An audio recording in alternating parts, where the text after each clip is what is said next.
What's up? Welcome to the channel and welcome back to this ongoing video series on how to boost your output and creativity using Roam Research.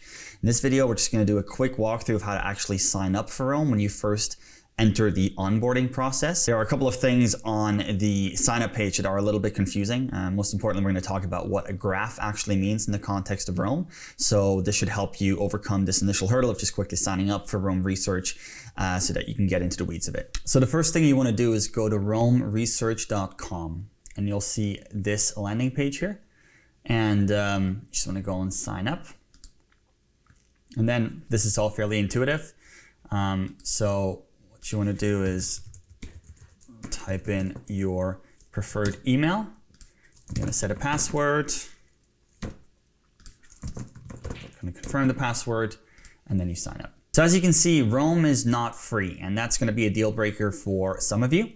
So I'm quite cautious whenever somebody asks me to sign up for a subscription, but the nice thing is here they have a 31-day free trial, and then you got to commit to one of those two plans, or you can go for the Believer plan, which is the $500 for 5 years.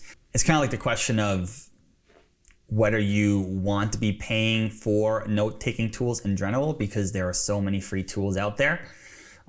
My personal philosophy is that $15 a month, or if I go for the Believer plan, $833 a month, is more than reasonable for the value that I'm getting, because it honestly has just boosted my creativity and output to such an extent that, you know, I guess I would even pay more for it. But this, I acknowledge that this is definitely like one of the most expensive subscriptions that I'm signed up for. I do really find it very valuable. So $15 right now, and that's like a fairly decent takeout dinner, so I'd rather skip the takeout dinner and pay the monthly subscription to Roam. They do have this Roam Scholars program, which is really interesting. So if you are under 22 years of age or experiencing significant financial distress, you can fill out an application form here. It's also good if you're a student, I believe. I guess that falls under the 22 years of age, but if you're a full-time researcher, because like the name suggests, Roam is optimized for, I think, academic research. If you fall under these criteria, you can go to this application form and they're going to give you a partial refund or even a full discount code for the membership. So you basically have to choose which one you want here, and then you start this free trial and you have to put in your information here. So there you go. This is the kind of home dashboard, so to speak. And this is where I found things become a little bit confusing. So as part of your membership, you get these 3 hosted graphs. Now, what is a graph? That's kind of the main thing here.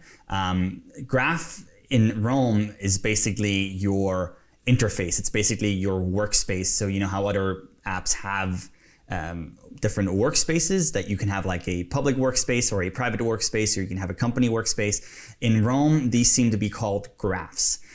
So you can have these hosted graphs, and if you're in the Believer plan, you can have a local graph.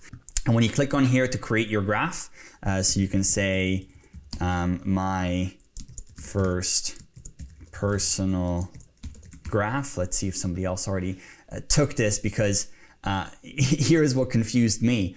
That will be this piece of writing here. That will be the permanent URL for your Roam graph. So my initial instinct there was, is my Roam graph going to be public? Because I don't really want all my private notes being public for obvious reasons.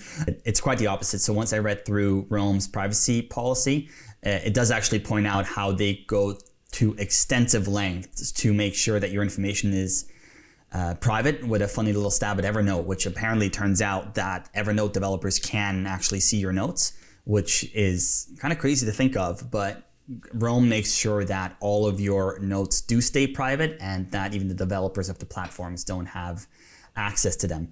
When you do share portions of your graph, that process is not fully fleshed out yet. Right now, if you shared individual portions of your graph with another person, it says that if they are technically skilled, meaning I think if they just have some basic hacking skills, they can pretty easily see your entire graph, which is not great. So honestly, right now, I am not sharing any of my graph information with anyone, but I hope that within a couple of weeks or months, they're gonna the interface is going to become more sophisticated, so you can really just share individual snippets of information with other people the same way that you can do on Google Drive, for example, where you can just share one document or one folder. So let's say you go ahead like this, and that's it. And then you are in your daily notes section, and you're basically looking at this blank page. So the video below in the description box kind of tells you how to go from here. So that's it. Now you're ready to go. And before you get started with Roam, I think it's important to quickly talk about why you even want to use Roam and why it might be beneficial to you and your productivity. I love recording my thoughts. Actually, I am obsessed with recording my thoughts, if I'm honest. And that's not just thoughts, that's snippets of valuable information wherever they come. So that could be a podcast, that could be an audiobook, that could be a book I'm reading, my Kindle highlights that import directly into Roam. That could be a conversation I'm having with my partner or my friends.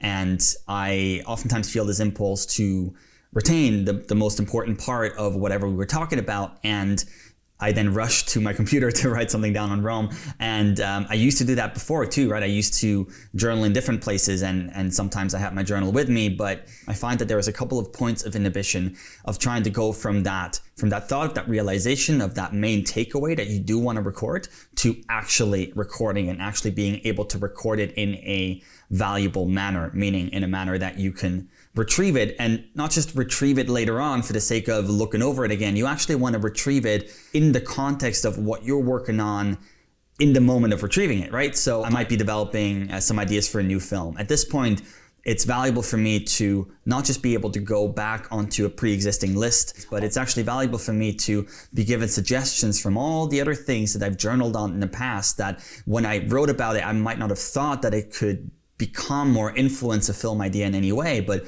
now that Roam has connected these things in such an efficient and interesting way, I'm actually looking at certain notes and I'm realizing, aha, there's something there that could be an idea in and of itself, or sometimes, oh, there's something there that could link to this idea that I just had and I never would have thought about it otherwise. So it's fairly pragmatic. It's not just about writing things down for the sake of writing things down. It's about, yes, drawing the bigger patterns from the way that your mind works, which is valuable in general, but it's also about really picking out the most valuable pieces of information, that your past self has come up with, and being able to apply it in new and interesting ways to an issue or a project or a goal that you have right now.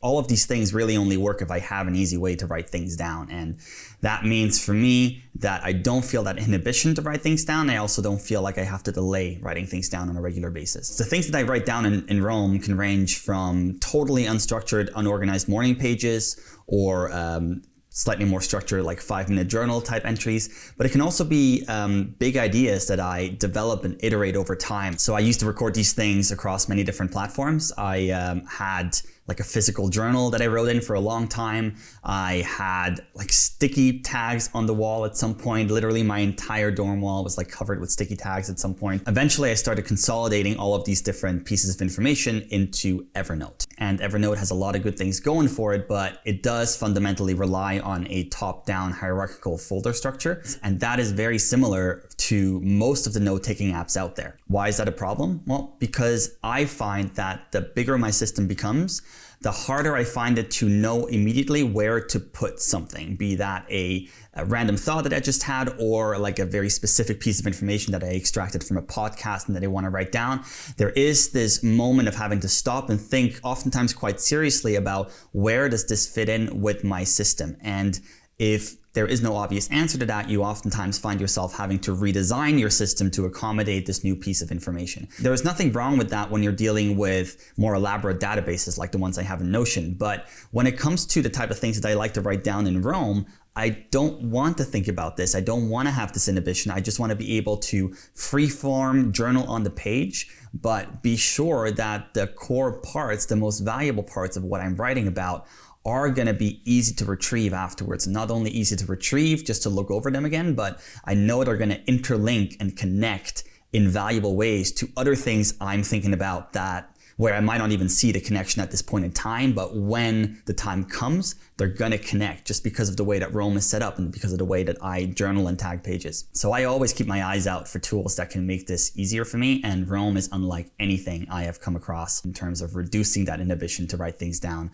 And I'm so fascinated by it, which is why I'm making this video series on it, to go quite in depth into all the different features of Roam, pushing myself to learn how to take the platform to the next level and sharing those findings with you in real time. So check out the video in the description box below for a proper introduction to Roam, going more in depth and giving you a quick and easy way to get started with the platform very, very quickly, so that you can overcome that hurdle of looking at the blank page, which a lot of people find, kind of blocks them from getting started right away. If this was helpful, hit that like button, subscribe to the channel for more videos on Roam research, lifestyle design, investment, productivity tools. Thank you so much for watching, and I'll see you in the next video.